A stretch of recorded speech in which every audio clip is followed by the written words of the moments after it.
Kalau alasan yang selalu diulang-ulang bapak Heeh. adalah karena nenek terbiasa mengasuh.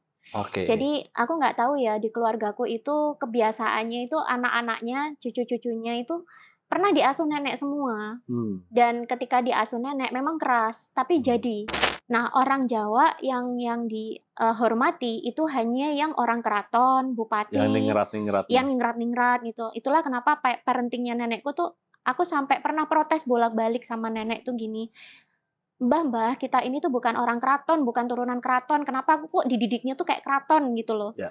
Jadi aku dulu tuh juga nggak tahu ya kenapa aku kok mau dengan orang toksik seperti itu. Oke. Sekarang aku tahu kenapa penyebabnya, ada trauma itu, Heeh. ada trauma menurun itu.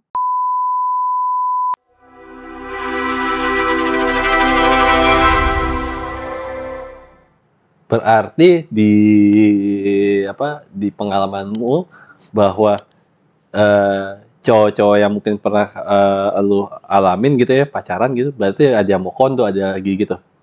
Kalau aku lihat itu pattern-nya sama, mereka tipe-tipe cowok feminin. Feminin Mmm. yang terluka ya. Jadi laki-laki feminin terluka itu kan ada yang dia kehilangan maskulinitasnya banyak banget, Mhm. ada yang dia, apa itu, jadi daktriat gitu, ada yang suka manipulasi, manfaatin perempuan gitu, Nah, gitu. alasannya, tadi apa namanya, dia menjadi feminim dan maskulinnya menjadi agak menghilang, itu kira-kira sepengetahuan lu itu karena apa? Kalau dari mantan-mantanku itu aku lihat ya, ada yang fatherless, Fatherless, ada yang dia nggak punya fatherless. sosok bapak gitu ya? Iya, Atau pokoknya gimana? dia parenting dari bapak nih kurang banget. Oke. Kurang banget. Ada juga yang dari kecil, ada juga yang dari kecil itu dia terbiasa dimanjakan sama orang tuanya. Sehingga ini buat buat mantan yang mukondo ya, yang Heeh. feminin banget. Dia itu waktu kecil itu terbiasa dimanjakan orang tuanya, sehingga waktu dewasa, dia itu nggak bisa mandiri. Nah, karena dia terbiasa ngomong apapun langsung diturutin orang tuanya, ketika dia sudah tidak lagi dimanjakan oleh Wah, orang editor tuanya, banget tuh. Ya, lanjut. dia akhirnya, apa itu, ngerepotin orang terdekatnya, yang mana saat itu orang terdekatnya ya pacarnya dia, gitu kan. Jadi dia mulai nuntut, mulai minta, mulai nyuruh ini, suruh nyediain ini, suruh memenuhi ini, gitu kan. Dan biasanya sih banyakan tentang jaminan masa depan atau finansial, gitu. Oke. Nah, kalau ngomongin tadi, fatherless, Mhm. eee, berarti bisa juga nggak sih karena mereka-mereka ini mungkin di era sekarang juga mungkin banyak juga kali ya, eee, generation gap, makanya mereka jadi fatherless itu mungkin nggak sih? Generation gap-nya ini gimana? Maksudnya dari kayak mungkin, generasi yang mungkin bisa dikatakan nggak deket sama orang tua ya, kadang-kadang kan Oh, ya nggak usah gitu lah, nggak usah zaman sekarang, zaman kita pun juga ada mengalami hal itu juga kan. karena kayak misalnya contohnya aku nih, aku Ya. nggak sama orang tua, kan aku sama nenek gitu, Ya, dan mungkin pun juga sama orang tua, tapi karena jaraknya terlalu jauh terlalu jauh sehingga usianya. usia dan kan setiap zaman kan mempunyai, era yang Iya berbeda-beda, iya iya, ya kan, heeh. dari segi perilaku, Heeh heeh. segi macam-macam. Nah, itu juga generation gap itu juga bisa menjadi fatherless Bisa. dan itu bisa menjadi feminim, kurang lebih Eee, kayak gitu. Generation gap itu bisa bikin Mhm. fatherless Heeh. dan, kalau cowok-cowok feminin ini banyak yang aku lihat juga bisa karena fatherless juga. Mhm. Kalau nggak karena fatherless yang aku lihat di lapangan ya, Mhm. selain dari pengalaman aku, tapi juga pengalaman klien-klien aku, mereka itu kalau nggak karena fatherless juga karena, waktu kecil tuh terlalu dimanjakan sama orang tuanya, Mmm. gitu. Apalagi yang orang tuanya tuh masih menganut patriarki. Jadi patriarki itu kan, patriarkinya tuh gini, yang anak cowok bener-bener dirajakan, bener-bener dipangerankan. Jadi, anak cowok itu bener-bener dicukupin, disekolahkan tinggi, dikasih mainan, dikasih mainan, terus habis itu Tahu-tahu lucu banget ya. soalnya sambil nunjuk sana, aku kira lagi Mmm. ngebully di apa, Enggak, fotografernya gitu. enggak. Nah, terus apa itu, akhirnya yang cowok tuh apa itu, dikasih mainan dari Heeh. kecil, minta apa-apa tuh sering diturutin, langsung diturutin. Pokoknya dienakkan, terus anak cowok itu waktu kecil kan banyak yang nggak boleh, oh kamu nggak usah ngerjain kerjaan rumah karena kamu laki-laki, kamu fokus aja belajar, kamu fokus aja bermain, karena nanti kamu waktu gede, kamu akan menikahi perempuan, makanya kamu harus sejak kecil tuh udah harus pintar, udah harus kaya gitu kan. Berarti insting survivalnya agak dimatikan gitu ya. Yang nggak terasa akhirnya gitu kan, yang ada akhirnya dia taunya dia minta apa langsung tersedia. Nah Iya. sedangkan di anak perempuan kebalikannya, anak perempuan itu malah disuruh bangun paling pagi, tidur paling malam, disuruh bantuin mamahnya, disuruh nyediain, suruh masakin, suruh nyediain ini, suruh bersihin rumah. Bahkan dulu ada juga keluarga itu yang sampai kalau sampai ayah atau saudara laki-lakimu nyapu, wah itu salah yang perempuan tuh. Ada yang kayak gitu juga. Oke. Nah, itu patriarki. Patriarkinya kayak gitu. Kayak zaman penjajahan dulu ya, laki-laki lebih di Iya, zaman atas penjajahan gitu aku ya. khawatirnya tuh memang disengaja loh. Maksudnya gimana tuh? Jadi gini, penjajah itu kan sebenarnya pinter ya. Ya. Aku Kalau nggak yakin. pintar nggak mungkin diajar ya. Iya, mereka kan manipulatif juga tuh. Jadi aku melihat dari pola-pola peperangan yang ada sama pola-pola penjajahan yang ada, sering sekali memasukkan unsur manipulatif. Kalau Ya. di kita kan manipulatifnya udah kelihatan kan adu domba, Ya. apa divide et impera gitu kan, Yes. gitu kan, divide et impera. Tapi jangan-jangan yang patriarkinya pun dimanipulasi karena aslinya patriarki itu maknanya tuh bagus loh. Aslinya awal mulanya. Karena dulu kenapa patriarki muncul? Karena waktu dulu itu kondisi bumi itu kan masih keras ya, masih banyak apa itu alam masih belum bisa diprediksi, teknologi belum ada, keras banget. Akhirnya yang di luar itu laki-laki, yang memimpin peradaban laki-laki, perempuan itu dijaga di rumah, mengerjakan pekerjaan yang ringan-ringan, yang keras-keras tuh laki-laki aja gitu kan. Nah tapi akhirnya itu lama-lama itu berubah jadi laki-laki dirajakan full, dipangerankan, yang perempuan malah dijadikan kayak pekerja di rumah, pekerja domestik, bahkan ada yang sampai merasa diperbudak gitu kan. Gitu. Karena kenapa?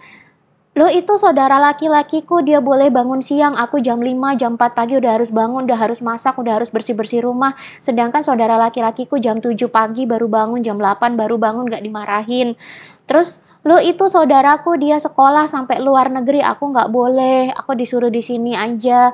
Apalagi zaman dulu kan masih ada tuh doktrin-doktrin kayak perempuan itu ya 3M, macak manak masak udah gitu kan. Oke, 3M ya. Bahasanya lucu Iya, banget lagi. iya ada di desa-desaku masih banyak yang kayak gitu dulu Oke. gitu kan.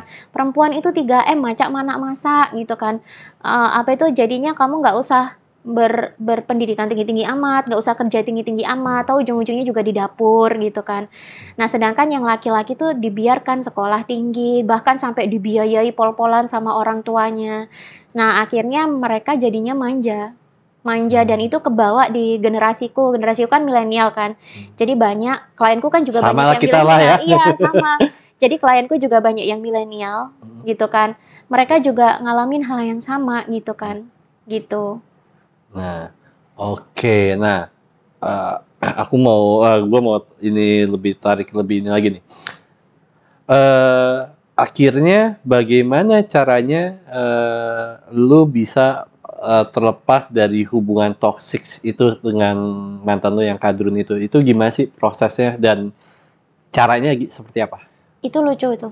Itu lucu karena itu prosesnya Enggak, panjang. belum lucu ya, belum ketawa. Lagian dia bilang lucu loh, makanya gue ikut ketawa. Jadi aku tuh pacaran sama dia itu kan di awal-awal kuliah sampai mau lulus. Ya. Nah setelah mau lulus itu aku udah bener-bener nggak tahan karena apa-apa nggak boleh, apa-apa nggak boleh. Oke. Terus aku kayak kehilangan jati diri gitu loh. Iya. Kehilangan jati diri, kehilangan diriku sendiri gitu. Akhirnya aku memutuskan untuk lepas. Nah, waktu proses lepas itu ya toksik gitu kan, banyak bertengkaran, terus dia ngajak balikan bolak-balik gitu, terus ngajak balikan. Nah, aku bisa lepas itu waktu itu tuh karena aku pacaran sama orang lain yang satu jurusan sama aku. Oh, selingkuh enggak atau gimana? Bukan, Oh, udah bukan. putus dulu. Udah putus, terus dia deketin dan waktu itu dia masih maskulin tuh, masih nolongin, masih nganterin, masih bantu-bantuin aku kuliah gitu kan. Cuma habis itu kan aku pacaran sama Mas ini ya. Terus habis itu kita lulus, kita jalannya berbeda nih. Dia ngambil jalan sebagai karyawan. Oke. Aku malah belajar usaha. Oke. Kenapa aku belajar usaha? Karena waktu itu aku trauma. trauma kemiskinan. Oh, Karena dulu waktu kuliah, waktu sekolah juga sih sebenarnya. Waktu kuliah itu kan aku udah kekurangan banget secara finansial. Nah, aku merasa ketika aku kekurangan finansial tuh aku merasa diriku tersiksa. Aku mikirnya kalau aku jadi karyawan tuh susah nih jadi kaya. Akhirnya aku belajar usaha. Nah, ketika aku belajar usaha itu kan nggak langsung berhasil kan, malah ya malah pasti. bangkrut-bangkrut terus gitu Iya, kan. Bangkrut-bangkrut terus. Nah, sedangkan si Mas yang ini dia itu sudah nggak bisa ngasih kepastian juga gitu kan. Terus keluargaku kan juga nanya, hubungan kamu sama Mas ini tuh gimana? Soalnya kamu tuh udah usia mau 25 loh gitu kan.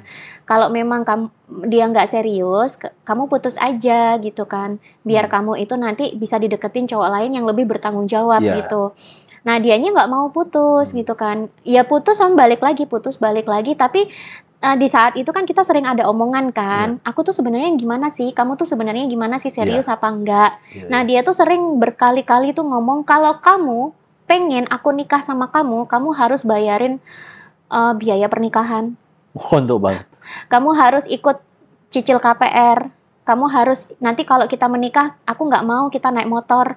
Paling nggak kita tuh harus punya kendaraan roda 4. Nah, kamu bisa nggak ikut bayarinnya?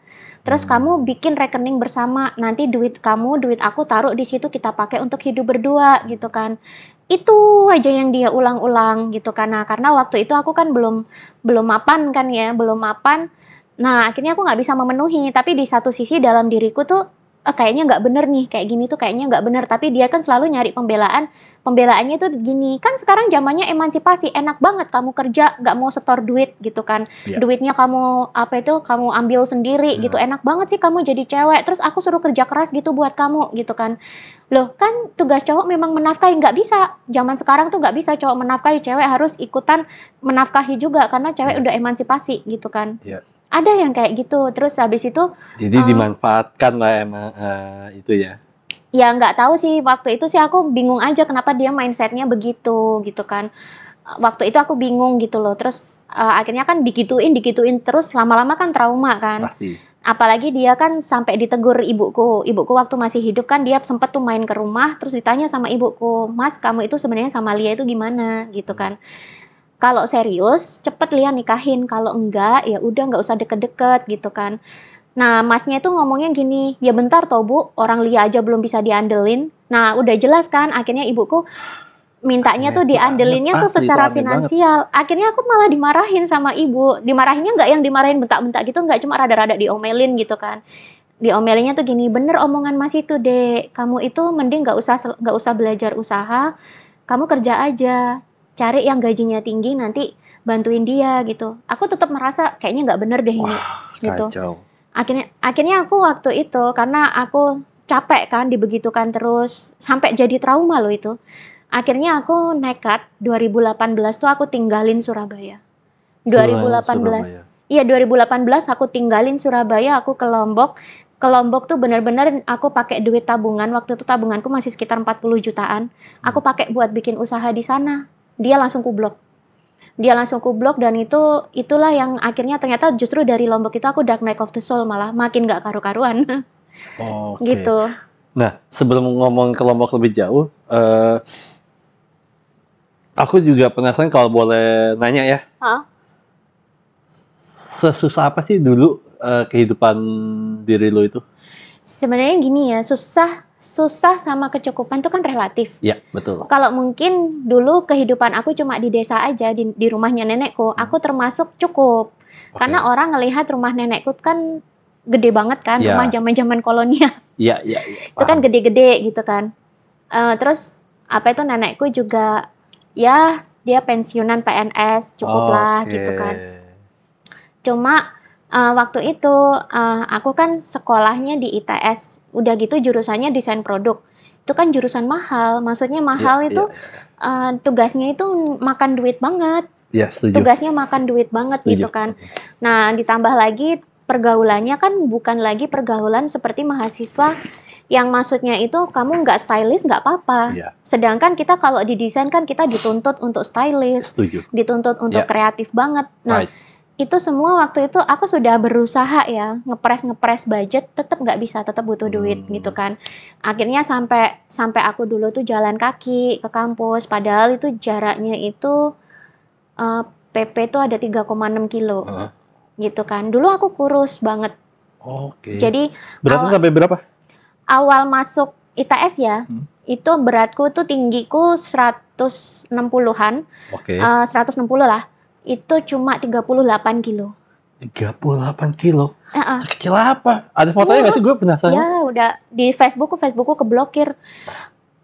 Keblokir Facebookku. Jadi dulu bener-bener kayak tulang dan kulit Oh, gitu. wow. Terus itu waktu ospek segitu. Selesai ospek agak-agak longgar, mulai bisa makan gitu kan, naik jadi 40. Tapi karena terus jalan kaki tiap hari kemana-mana jalan, kurus, mentok di 40. Nah, terus habis itu aku kan minta terus kan sama bapak, "Pak tolonglah aku dibantu, aku butuh beli motor," gitu kan. Karena dulu sama bapak juga nggak boleh kerja kan, "Kamu kamu kuliah aja biar cepet lulus, nggak usah kerja," gitu kan. "Loh tapi tolong dibantu, aku kurang, aku butuh nih." Karena kan orang desain itu kan kesana kesini Iya, gitu kan. setuju. Akhirnya dikasih bapak motor. Dikasih motor itu pun second dulu, yang murah-murah harganya, yang harga 3,5 juta gitu kan. Nah, terus itu Tapi lumayan sih harga 3,5 juta itu tahun berapa? dulu dapatnya yang modelan Karisma itu loh, Honda Karisma itu. Oh, oke. Itu terus apa itu? Itu mulai naik jadi 45 itu. Itu waktu itu udah mulai ideal sih, udah mulai ideal. Tapi waktu itu memang kerasa banget sih, maksudnya tuh aku sampai denger omongan itu, sampai temanku tuh bilang, "Kamu tuh diomongin loh sama anak-anak kampus." Loh, diomongin gimana? Banyak banyak yang kasihan sih sebenarnya, cuma karena waktu dulu aku minder, jadi orang-orang tuh antara kasihan dan gemes dan ngebully akhirnya. Iya. Gitu. Jadi apa itu, di antara orang-orang yang ngebully itu ada yang bilang, "Ya sebenarnya itu kita tuh kasihan loh sama kamu, karena kamu itu di antara kita-kita, kamu yang paling miskin, cewek yang Ya paling Allah. miskin," gitu kan. Gitu kan, paling nggak punya. Tapi dia ngomongnya nggak miskin langsung, paling nggak punya gitu kan. Sampai ditanyain sama senior, sampai ditanyain, "Itu temenmu itu loh yang jalan dari sana sampai sini, siapa itu namanya?" "Oh Lia," gitu.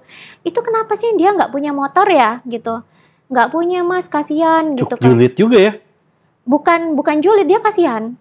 Iya, tapi Seniornya kan kasihan. jadi bahan omongan juga Jadi jadi. bahan omongan. Iya. Karena memang di kampusku nggak umum, orang jalan tuh nggak umum. Oke. Nggak umum, karena kampusku termasuk yang dia itu di belakang terus agak ke tengah. Dan dulu terkenalnya kalau mau jalan ke situ nggak aman. Karena gelap. Kalau malam gelap. Jadi sebelum malam tuh udah harus balik gitu. Gitu, sampai segitunya gitu. Dan dulu itu sama bapak juga sering dikasih tahu, "Ingat ya kita ini orang susah," gitu kan, "Ingat ya kita ini orang susah." Akhirnya mindsetnya terus terakumulasi gitu. Itulah yang aku akhirnya waktu lulus itu nggak mau jadi karyawan. Aku bilang, "Aku harus merubah nih, kalau enggak ya aku akan kayak gini lagi terus-terusan," gitu. Nah itu deh akhirnya, tapi ternyata di satu sisi orang tua aku kan juga ngeburu-buruin kan, "Kapan nikah? Terus kamu sama Mas itu gimana?" gitu. Nah, Mas itu juga nggak kayak dia kan nggak bisa ngasih kepastian, malah malah akunya malah dibalikin kayak, "Kamu harus ini harus ini harus ini harus ini," gitu kan. Lebih elunya yang di-push ya. Ya dia, apa itu, pokoknya dia minta duit lah intinya itu. Pokoknya aku harus ikut bayarin ini, bayarin itu. Untung aku waktu itu nggak punya duit. Jadi aku nggak sempat melakukan yang namanya bikin rekening Iya, bersama. jadi nggak bisa ngapa-ngapain juga kan. Iya, karena Masa waktu itu nggak bisa ngasih duit karena yang nggak bisa dia nggak bisa ngapa-ngapain iya juga. gitu Dia kan. juga nggak bisa nuntut 100% yang harus gimana karena memang nggak punya kondisi saat itu nggak punya duit. Nggak punya, untung nggak punya. Kalau misalnya punya, mungkin aku akan menikah dan bercerai. Karena ternyata yang aku lihat ya, ternyata polanya di klien-klienku yang bercerai, termasuk juga di orang-orang sekitarku ya, yang temenku lah, apa saudara yang bercerai juga, polanya tuh sama. Jadi ketika istilahnya kan Mas ini kan belum mapan, ya, yang cewek ini kebetulan sudah mapan, menikah dengan alasan ya udah kamu kubantu secara finansial. Tapi nggak taunya setelah pernikahan berjalan beberapa tahun, cerai. Cerainya tuh karena 2 alasan. Yang pertama, karena cowoknya akhirnya dapat duit agak banyak, dia selingkuh. Iya, iya. Selingkuhnya tuh sama yang lebih lembut, sama yang lebih feminin. Atau yang kedua, yang cowok ini nggak tahan sama yang cewek, karena yang cewek akhirnya di rumah tangga itu menjadi dominan. Iya. Karena kalah Iya, secara iya, finansial, cerai, gitu kan. Ternyata polanya muter-muter gitu, dan aku tuh kayak bersyukur, oh iya ya, untunglah aku tuh nggak jadi nikah. Kalau misalnya waktu itu aku punya duit, katakanlah aku kerja, karena banyak juga orang-orang tuh yang bilang, Lia ini, kalau misalnya dia kerja, karirmu tuh naiknya cepet, gitu kan. Karena kamu tipe-tipe orangnya tuh bisa berkompetisi, dan kamu tuh tipe orangnya tough, gitu kan. Bahkan ketika aku dulu sempat ngelamar kerja, bahkan yang interview tuh manajer langsung kan. Dia tuh bilang gini, Lia, kamu itu kalau kerja ya, apalagi kalau kerja di divisi penjualan, gitu kan, kamu tuh pasti cepet naik karirnya, gitu. Cuma dia sampai kasihan, tapi aku nggak mau ngerekrut kamu. Loh kenapa Pak? Jangan, soalnya di sini tahu sendirilah dunia sales marketing waktu itu kan masih hitam gitu kan.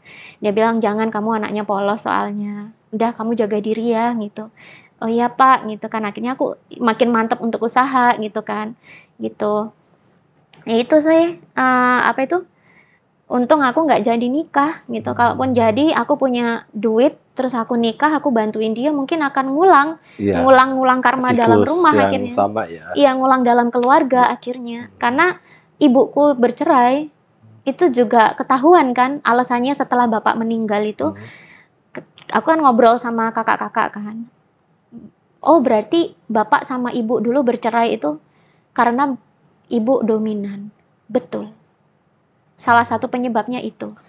Gitu. Oke. Nah, ini yang gue juga penasaran juga nih. Tadi kan ada dua hal yang penasaran. Ya, yang pertama adalah kalau boleh tahu, ibu itu meninggal udah masih ada? Udah meninggal? Keluargaku, ayah ibuku udah meninggal. Oh, udah meninggal. Udah, Oke. udah. Ibu lu itu sakit apa? Atau meninggal? Ibu dulu Karena apa? itu meninggalnya itu sakit asam lambung sih. Diagnosanya karena asam lambung meninggalnya. Tapi Gitu. sebenarnya adalah jantung. Enggak. Ya asam lambung. Karena kan dari gejalanya ya asam lambung. Cuma kita kan tahu ya kenapa orang asam lambung kan kebanyakan karena stres biasanya. Ya, setuju. Gitu. Dan meninggalnya beliau kan waktu COVID itu juga waktu COVID. Oh, jadi ya lumayan yang nggak terlalu lama, nggak terlalu baru juga ya. Jadi aku tuh perjalanan spiritualku tuh aneh gitu loh.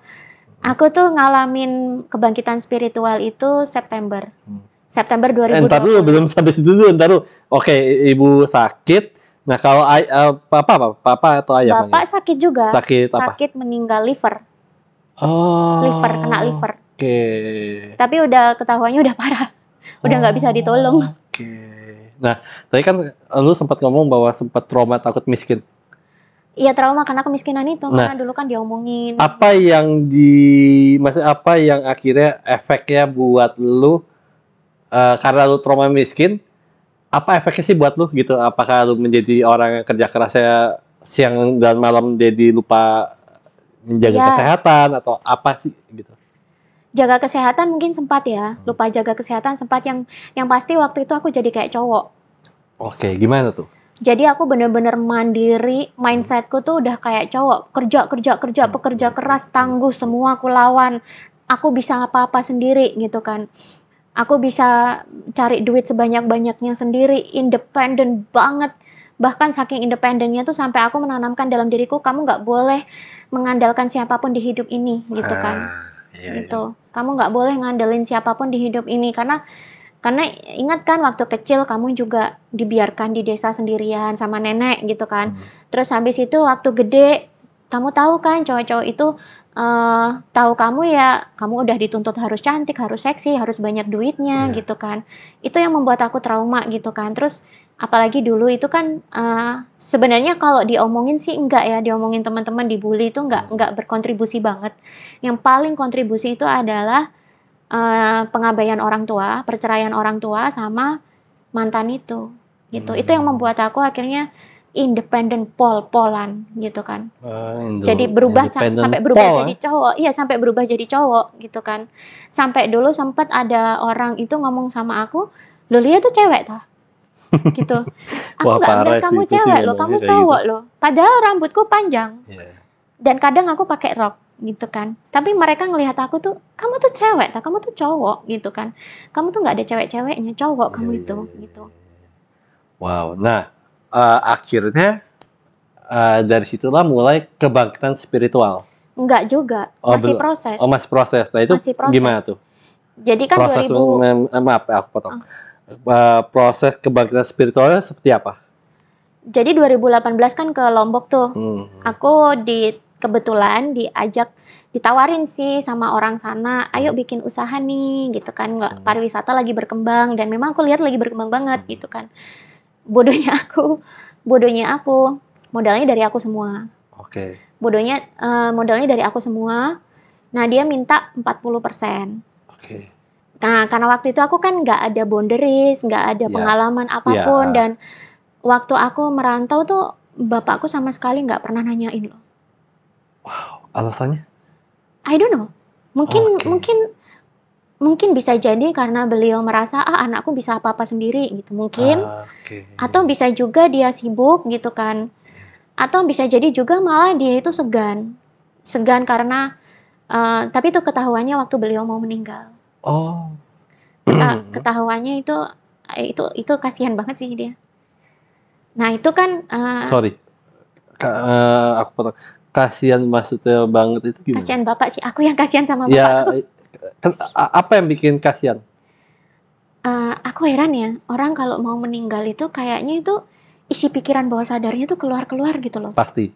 Jadi kayak trauma-trauma dia, penyesalan-penyesalan dia, kesalahan-kesalahan dia yang dia tutup-tutupin selama ini, itu tuh tiba-tiba bapakku itu cerita sendiri gitu. Oke. Beberapa bulan sebelum beliau meninggal. Berarti ya benar, bikin bawah sadarnya lebih aktif daripada alam sadar. Gitu. Jadi dia waktu beberapa bulan sebelum meninggal kan beliau sempat ke Lombok kan. Memang bapak sering ke Lombok, nemenin aku jagain gitu kan. Tapi habis itu dia tiba-tiba tuh cerita-cerita tentang masa lalu ketika perceraian, ketika dia nikah lagi dengan ibu sambung gitu kan. Ya beliau sih cerita sih santai aja. Aku ketusuk Iya, gitu kan. pasti.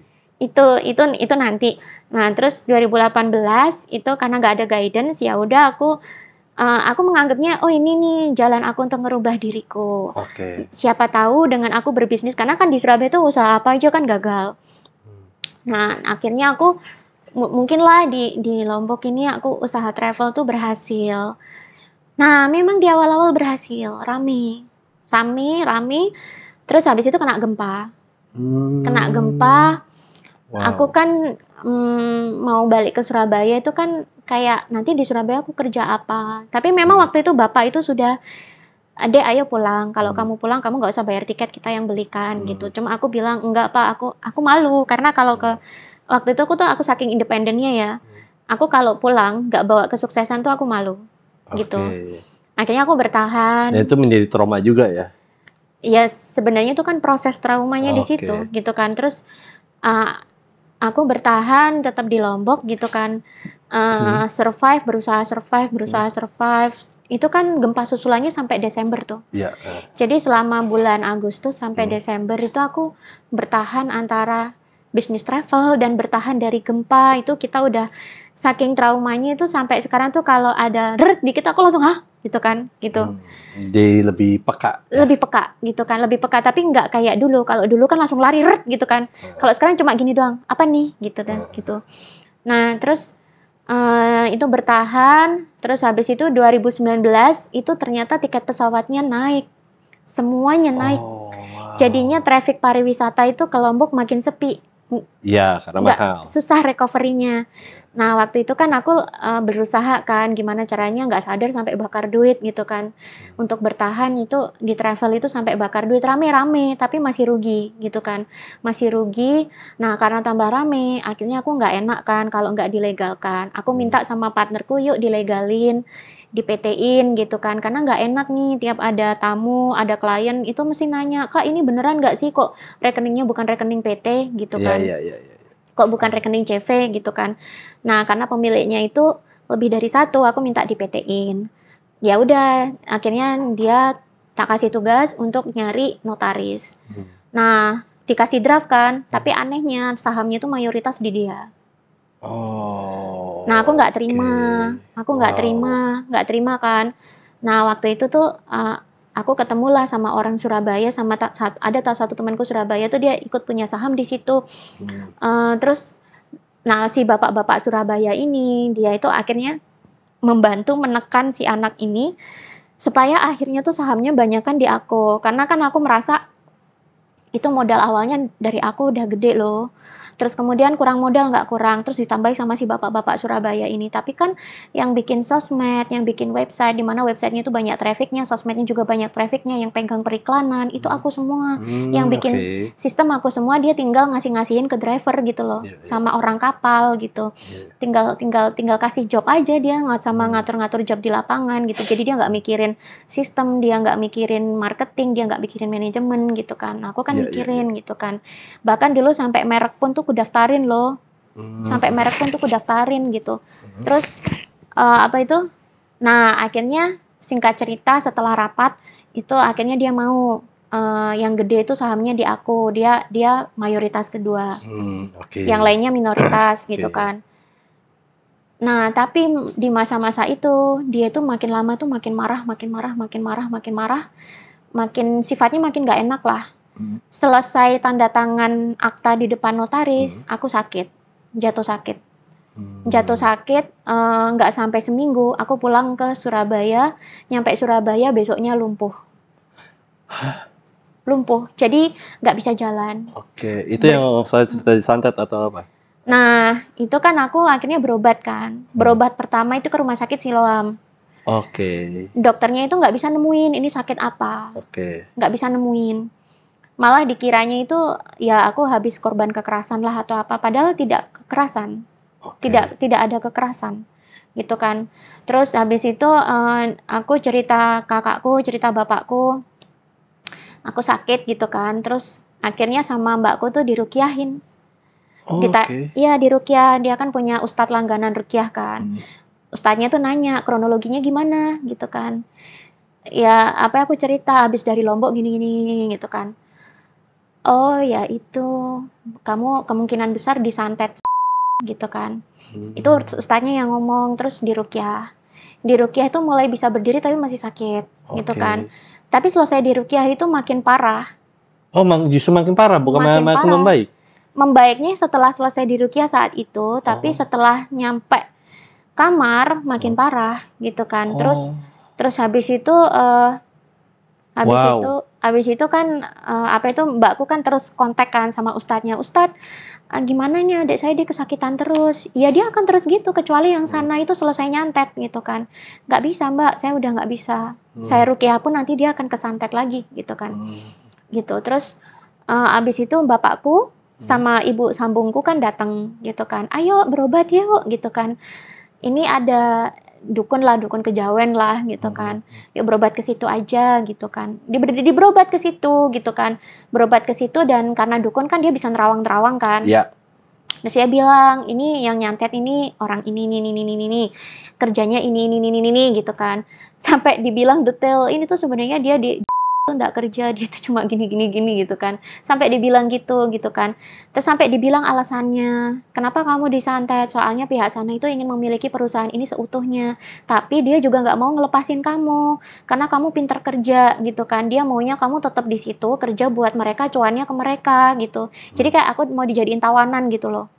Kayak mau dijadiin Iya, tawanan dan iya, iya, dibikin paham. supaya aku tuh nggak bisa keluar dari itu kan, Wow. gitu. Terus dan abis itu diobatin, bisa Hmm. jalan. Setelah itu bisa jalan karena kan dia pakai pakai herbal juga kan, pakai herbal juga bisa jalan tapi sakitnya masih tetap ada dan masih tetap kesantet gitu kan. Cuma udah nggak lumpuh lagi, udah bisa jalan. Nah terus kemudian karena aku nggak tahan kan, terus kesantet terus karena emosional kan juga terus dipengaruhi sama Ya dia pasti. kan. Jadi yang aku ingat, aku dulu itu setiap hari tuh selalu mikirin gimana caranya balik dan kerja, tapi dalam kondisi aku depresi. Jadi Oh. kayak orang linglung gitu loh, linglung nggak bisa mikir gitu kan. Mikirku tuh cuma balik, aku merasa aku tuh harus ke situ gitu kan. Nah terus akhirnya, eee, itu sama bapak-bapak yang dulu nolongin ini. Dia akhirnya itu dibantuin lah gimana caranya supaya si perusahaan ini tuh dialihkan ke aku semua sahamnya Iya. gitu kan. Tapi kan kalau PT kan nggak bisa, tetap harus ada orang lain kan. Iya. Akhirnya dia yang ikut gitu kan. Tapi tetap mayoritas saham di aku. Nah terus habis itu udah dibantuin, terus dia tuh ngebantuin lagi. Aku diobatin ke mas-mas gitu, mas-mas. Aku bilangnya sih dukun ya, dukun Oke. healer gitulah, dukun healer. Tapi dia memang langganan pejabat-pejabat di Surabaya gitu. Jadi orang Berarti pejabat sakti tuh, banget gitu ya. iya, tapi Iya, dia benar. nggak yang matok tarifnya tuh tinggi gitu, nggak.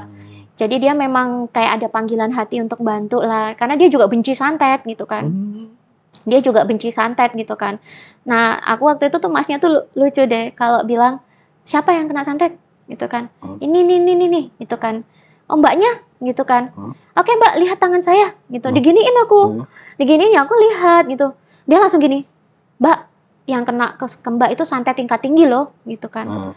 Hah? Gitu. Mbak, kalau mbak nggak ditolong, aku tuh khawatir sama mbak gitu kan. Terus gimana mas? Ya udah saya tolong, nanti itu disuruh dia ritual, aku dikasih herbal, tapi herbal itu bikin sendiri, belanja sendiri, bikin sendiri, cuma dikasih resep, dan resepnya tuh gampang, ternyata itu bagus buat kesehatan. Apa Cuma sih? bawang tunggal sama kopi pahit. Bawang tunggal tuh apa tuh mas? Bawang putih tapi tunggal. Kalau bawang putih yang umum kan merungkul gitu, isinya Bulat, banyak ya gitu. Ini satu aja, satu siung doang. Itu biasanya buat acar. Kalau di Surabaya buat acar. Oke. Di sini juga ada pasti, aku yakin. Iya, Masa iya. sih nggak ada Cuman baru bawang tahu aja tunggal? bawang tunggal bahasanya. Iya, itu memang penjualannya nggak setinggi yang bawang putih biasa. Oke. Karena memang biasa buat acar atau jamu. Oke. Gitu. Nah, itu cuma digeprek terus dicampur sama kopi pahit, udah diminum pakai air panas. Nah, itu memang sih tanpa apa itu? Tanpa kita sakit pun itu memang dari dulu buat jamu kan, bawang putih tunggal tuh gitu. Nah, terus aku minum gitu kan. Minum nggak selesai-selesai juga santetnya. Belum selesai juga itu, nggak selesai. Belum tuntas penuh. Jadi aku tuh tetap Oke. kepikiran dia, emosiku tuh tetap ada. Cuma memang apa itu? Waktu itu kan dia bilang, kamu minum ini ya sambil kamu doa. Doanya tetap ke Tuhan. Gitu kan, baca Al-Fatihah apa gitu kan. Terus apa itu? Nanti di hari ke-5 atau ke-7 senjata santetnya ini akan keluar dari badan kamu, keluar sendiri. Nah, dia nggak ngasih clue, ini mbak yang dipakai nyantet kamu tuh pasir kuburan. Oh, emang ada pasir kuburan ya? Gue baru tahu.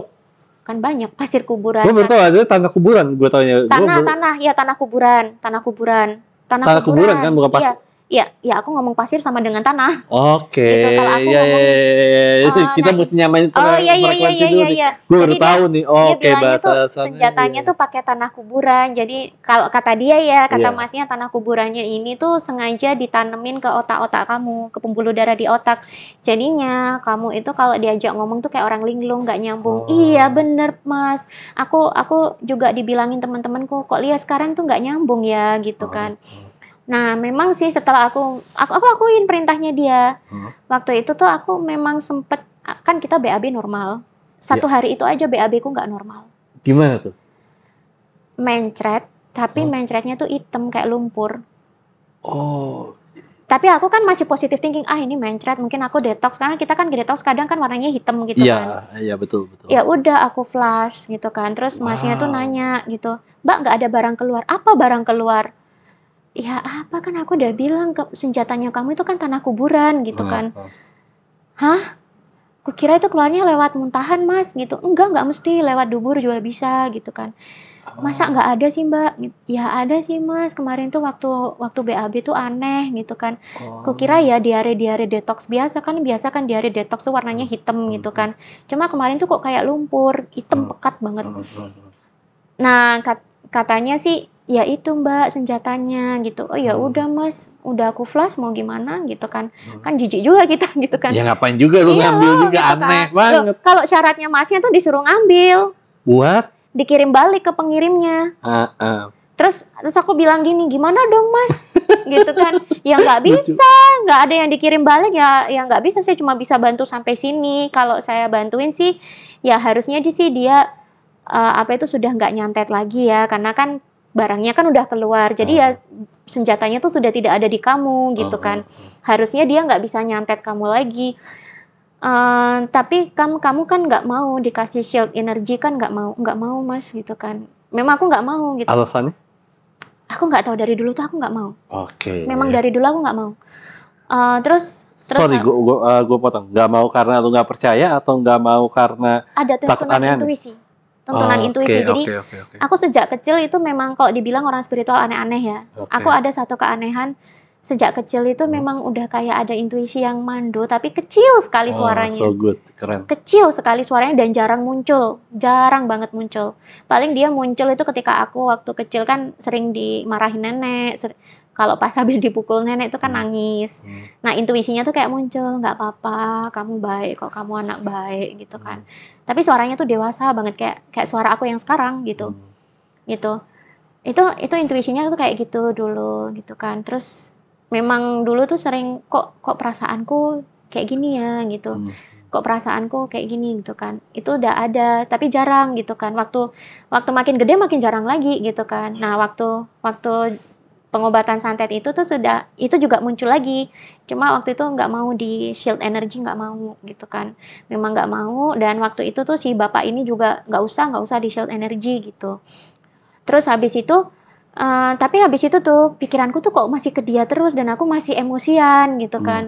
Masih emosian, tapi kan Masnya ini kan udah bilang udah mentok ya dia caranya, dia udah kayak gitu Mbak, di mana-mana caranya kayak gitu. Ya udahlah, mungkin aku nggak bisa ditolong gitu kan. Nah, waktu itu kan nggak tahu ya, mungkin saking baiknya Tuhan atau gimana, ada beberapa temanku tuh yang berusaha nolong. Nah, waktu itu ada namanya Mbak Alfa.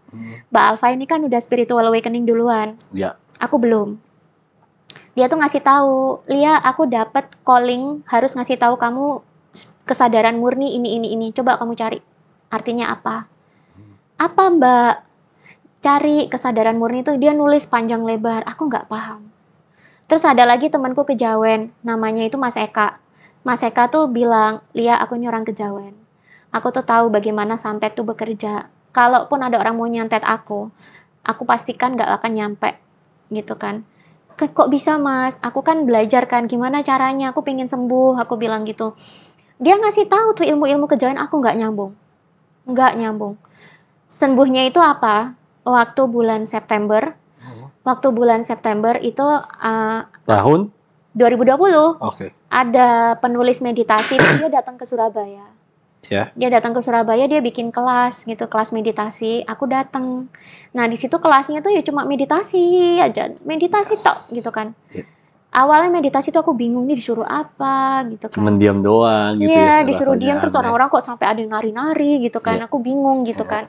Aku ikutin sampai setelah selesai makan siang tuh kan lanjut tuh meditasi. Nah, waktu meditasi tuh aku kan bingung kan, yaudahlah aku dengerin aja lah musiknya gitu. Nah, lama-lama kok dengerin musiknya kok enak ya. Terus akhirnya itu waktu itu tuh aku ngelihat sedulur papatku sendiri dalam meditasi.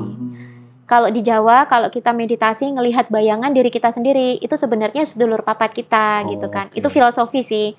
Nah, terus aku kan ngelihat kok diriku sendiri cantik gitu kan. Kulitnya tuh kuning langsat, cantik bercahaya, bibirnya tuh merona gitu kan. Dia cantik banget. Kok akunya kayak gini, sakit, kucel, jelek gitu kan. Terus aku kan akhirnya kayak gini kan, itu apa ya gitu kan. Tapi karena aku merasakan meditasi itu mulai nyaman, akhirnya setelah selesai acara itu aku pulang, aku meditasi sendiri. Lama gitu, lama ada 1 jam kayaknya. Ada 1 jam, disitulah aku merasakan rasa syukur yang belum pernah aku rasakan. Muncul-muncul sendiri. Nggak aku suruh, nggak aku undang, muncul-muncul sendiri dari batin. Besoknya aku sembuh total. Wow, sisa-sisa penyakitnya banget ya, keajaiban banget ya. Iya, dan aku sampai bingung, udah nih, gini doang. Loh, iya ya, udah nih, aku sampai ngecek diriku sendiri tuh, mana sisa-sisa sakitnya, aku cek, ada nanah nggak, ada ini nggak, gitu kan. Aku cek loh, gitu kan. Aku cek ada noda nggak, ada nanah nggak, gitu kan. Nggak ada. Sampai aku cek, sampai aku buat jalan cepet apa, nggak ada sakitnya. Wow. Nggak ada. Amazing. Itu kayak, loh, kok udah ya, selesai ya, gitu kan. Udahlah, habis itu aku penyembuhan kan, penyembuhan fisik kan udah, santetnya kan hilang, sakitnya hilang, udah nggak sakit lagi. Terus habis itu tinggal nyembuhin mentalnya nih sama kejiwaannya. Ya itulah masa-masa itu, mulai tuh di antara masa-masa itu tuh mulai aku mempertanyakan diri sendiri. Kenapa sih hidup aku gini-gini amat? Sebenarnya aku tuh diciptain buat apa sih, gitu kan. Siapa aku? Siapa aku, gitu kan. Siapa aku yang sejati gitu ya? Belum sampai, aku belum cuma sampai. baru nanya, buat apa sih aku diciptain? Aku tuh sebenarnya siapa, gitu kan. Kenapa sih Tuhan nyiptain manusia padahal karena aku habis depresi ya. Manusia kan jahat, aku mikirnya gitu kan. Manusia kan ngerusak, karena aku pengalamanku sering dirusak manusia gitu kan. Nah, terus habis itu deh secara Desember 2020 ibuku meninggal. Dan waktu ibu meninggal itu aku nggak tahu ibu meninggal karena ibuku kublok. Wow. Kenapa kublok? Karena aku depresi total. Dari 2019 sampai sebelum spiritual awakening itu aku depresi banget. Karena udah sakit, udah kesantet, terus habis itu usaha hancur. Terus habis itu minus juga kan. Terus aku cewek independen sendirian. Waktu itu nggak cocok juga kan sama keluarga. Cekcok juga kan, mungkin waktu itu keluarga tuh maunya, udahlah kamu berhenti deh berusaha jadi entrepreneur tuh berhenti, udah gitu kan. Udah kamu kerja aja, nggak mau, aku nggak mau kerja. Aku nggak mau jadi karyawan, karena aku trauma, nanti kamu jadi karyawan digajinya rendah, aku miskin lagi dong, gitu, aku bilang gitu. Nah, bapakku kan bilang, Bu ya disyukurin, apa-apa tuh diterima, gitu kan. Aku nggak bisa, Pak, gitu. Aku bilang, aku nggak bisa, gitu kan. Karena nggak cocok apa, dan berantem gede kan sama keluarga, aku blok-blokin semua. Aku pergi total dari rumah. Pergi total, Desember itulah, aku nggak tahu ibuku meninggal. Nggak tahu. Aku taunya besoknya. Jadi, tapi waktu itu ibuku meninggal itu kan jam 22, jam 10 malam. Itu perasaan kamu gimana? Aku meditasi. Nggak, itu perasaan kamu nggak tahu ibu kamu meninggal dan tahu ibaratnya mungkin dari orang lain atau dari mana? Dari saudaraku yang dia nggak kublok. Nah, itu gimana perasaan kamu ketika tahu ibu meninggal? Awal tahu kan aku langsung dikirimin videonya jenazahnya ibu kan. Wow. Langsung dikirimin videonya. Jadi mulai ibu baru ditutupin jarik kan, dari rumah sakit kan ditutup jarik dulu. Terus dianterin pakai ambulans, baru di rumah dimandiin, dikafanin gitu. Itu dikirimin semua videonya. Di situ aku ngelihat, itu first time in my life aku ngelihat ini bukan ibuku. Maksudnya, aku tahu ini jasadnya ibu, tapi ini bukan ibuku. Karena rohnya sudah tidak di situ. Gitu. Dan aku sadar, oh ya, yang membuat manusia eksis tuh rohnya. Gitu. Yang membuat manusia eksis tuh rohnya, gitu kan. Di sini cuma jasad dan ibuku lemes kan. Jasadnya kan kalau masih baru kan lemes gitu kan. Diapa-apain nurut gitu kan. Ya, udah ini bukan ibuku. Ini badannya ibu, iya, tapi ini bukan ibuku. Ya udah, aku langsung beli tiket pesawat, besoknya aku jalan ke Medan. Ibuku meninggalnya di Medan. Tapi memang waktu jam meninggal itu kebetulan aku lagi meditasi kan. Aku bingung kenapa ibu datang di meditasi dengan kondisi yang sangat cantik gitu kan. Dengan kondisi yang sangat cantik. Cuma aku bingung aja kan. Kenapa ada ibu ya gitu kan. Terus nyampe Medan itu mbakku cerita, ibu itu masuk ICU itu udah jam 9. Jam 9 tuh dia udah dipompa jantung gitu kan. Udah mulai dipompa jantung. Terus jam 10 kurang pompa jantungnya itu diberhentikan gitu kan. Pokoknya jam 9 tuh udah mulai kritis lah. Antara jam 9 sampai jam 10 tuh dia udah mulai dipompa jantung. Jam 10 kurang diberhentikan. Jam 10 pas alatnya itu datar. Yang buat ngukur jantung tuh datar. Udah datar, berarti kan udah meninggal kan. Udah meninggal, datar pol gitu kan. Terus aku bilang, jam 10 juga ibu datang di meditasi aku. Dan itu tuh bener-bener kayak lucid dream gitu. Merinding gue dengernya. Gitu. Tapi ibuku datangnya cantik. Cantik banget. Pakai baju-baju ala Yunani kuno gitu loh. Oh, wow, gitu. So good. Iya, pakai baju. Jadi dia tuh pakai gelang emas, pakai ikat pinggang emas, pakai baju putih, bercahaya belakangnya tuh cahaya putih gitu kan. Cuma aku bingung kok ibu datang, gitu kan. Kok ibu datang gitu kan. Ternyata meninggal jam segitu. Dari situlah besoknya aku bangun itu ada saudaraku namanya Uci. Mbak Lia, aku minta ibu dimaafin, ibu meninggal. Dia udah kirim-kirim video. Oke. Langsung deh situ aku buka kan blognya orang-orang kan apa yang blognya bapakku, aku buka, kakakku aku buka. Bapakku langsung WA, tolong dibuka blognya kakak-kakakmu, ibumu meninggal gitu. Aku takutnya nyampe sana itu aku disalah-salahin gara-gara kamu ngeblok ibu sih gitu kan. Ya. Ternyata enggak, sama sekali enggak. Nah, waktu aku depresi itu, ibu tuh sudah bolak-balik nelpon, udah masuk rumah sakit tuh.